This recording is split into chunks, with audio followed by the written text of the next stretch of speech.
TNPSC எக்ஸாம்ல இந்த டாபிக்ல இருந்து ஒரு கொஸ்டின் கண்டிப்பா வந்துடும். அது எந்த டாபிக் அப்படின்னா அடிவரையறை. இந்த அடிவரையறைங்கிறது ரொம்பவே முக்கியமான டாபிக்குங்க. இன்னைக்கு நம்ம 8 தொகை நூல்களுடைய அடிவரையறை பத்தி பார்த்திடலாம். முதல்ல நற்றிணை. இந்த நூலுடைய அடிவரையறை என்னன்னா 9 அடி முதல் 12 அடி வரை. குறுந்தொகை குறைந்த அடிகளை கொண்டது குறுந்தொகை. இது 4 முதல் 8 அடி வரை. ஐங்குறுநூறு 3 முதல் 6 அடி வரை. கலித்தொகை 11 முதல் 80 அடி வரை. புறநானூறு 4 முதல் 40 அடி வரையறை. அகநானூறு 13 முதல் 31 வரை உள்ளது. பதிற்று 8 முதல் 57 அடிவரையறை கொண்டிருக்கிறது.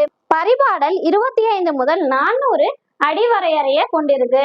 இந்த பரிபாடல் தான் இருக்கிறதுலயே மிக அதிகமான அடிவரையறையை கொண்டிருக்கு. இந்த வீடியோ பிடிச்சிருந்துச்சுன்னா லைக் பண்ணுங்க. கொஸ்டின் பேப்பர் அனலைசிஸ் பத்தி ஃபுல்லா தெரிஞ்சுக்கணும் அப்படின்னா இந்த பிளேலிஸ்ட ஃபாலோ பண்ணிக்கோங்க.